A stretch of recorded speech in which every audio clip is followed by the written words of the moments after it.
Welcome to my bike check video. This is my new frame, the Geometron G1. You can purchase it as a bike, but I purchased it as a frame to save some money. And especially with the deals that have been going on the bike components, I did save quite a bit of money. Now it's got some really nice features going on apart from the beautiful welds. This is a mullet, set up as a mullet, and you can mention whether you want a full 29 or a mullet setup. Now it's a 62.5 head angle and a 78-degree seat tube angle. But before we go through the components, we need to replace the fork because I was using an older fork. I purchased a new DVO fork which was on sale, and I'm a big fan of DVO components because you can service them yourself and save some money.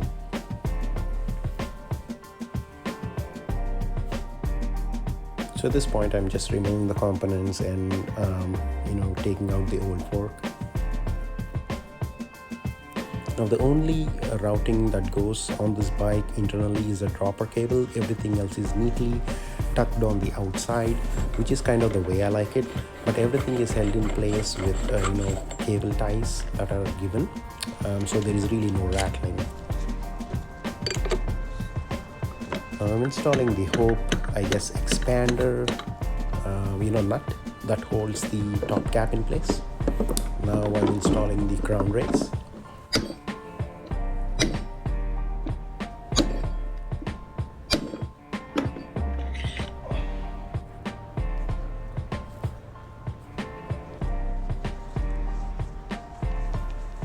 And definitely it's a good time to grease your bearings before putting things back in place.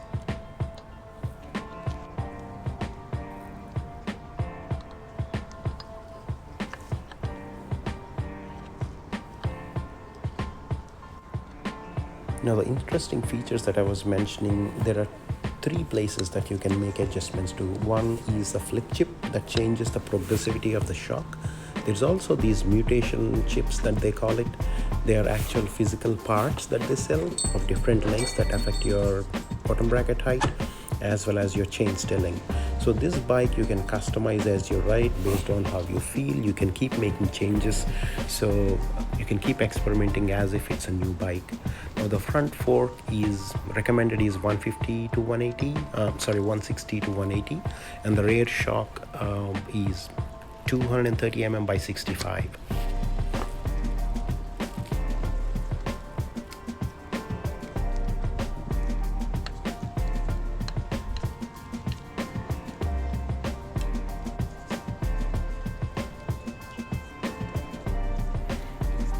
Okay, now we are going to take a look at the flip chip.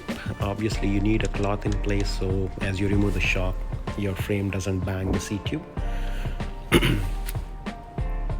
So it's really two mounting holes. The one on the bottom, which I currently have it as, runs your full length of the stroke, giving you a 180 mm of rear wheel travel. But if you flip it, then put the shock in the top bolt, then the shock would essentially act as a 160 mm one. So that's a neat option. According to Geometron, this doesn't affect the bottom bracket height at all. It only affects the shock progressivity. Now in terms of the mutation chips I'm mentioning here, we are taking apart the chainstay mutator as they call it. You will see this in just a bit. There are 3 bolts that hold it in place, or really 2 bolts essentially.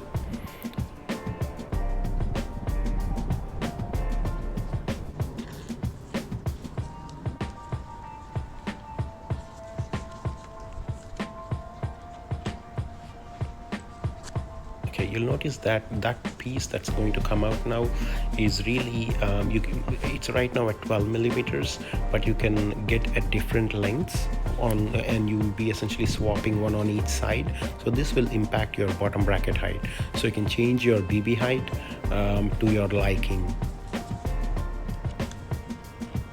And the same thing is going on at the rear end, which I will show you in just a bit, but you can essentially change the chainstay length using a chainstay mutator as they call that part.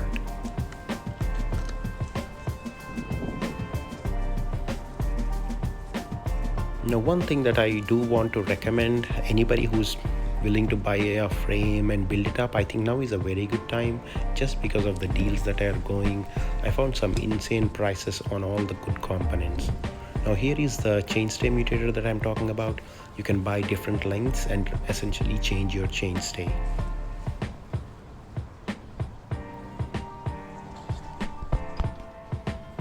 As I said, this is a mullet, so here I'm putting my 27.5 wheel. In terms of the components, I got a really nice price on the box 2 component, and I'm quite happy with the way it shifts, and it's been working flawlessly. It's a 10 to 51 cassette. Now the hub is a DT Swiss hybrid hub, and I did upgrade it to a 55 teeth ratchet. It's an aftermarket ratchet, so I got it at half the price, but it's been working fine till now. And it's a box 2 shifter, derailleur, and cassette.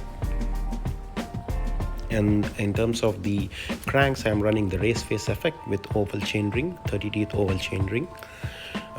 It's a DVO suspension in the rear, as you may have noticed. I am running a Fox Transfer 150mm dropper post. Before we go on the front, again, just look at the welds. They are just so beautifully laid, and you can see all the cables are neatly held in place with cable ties that are given by factory.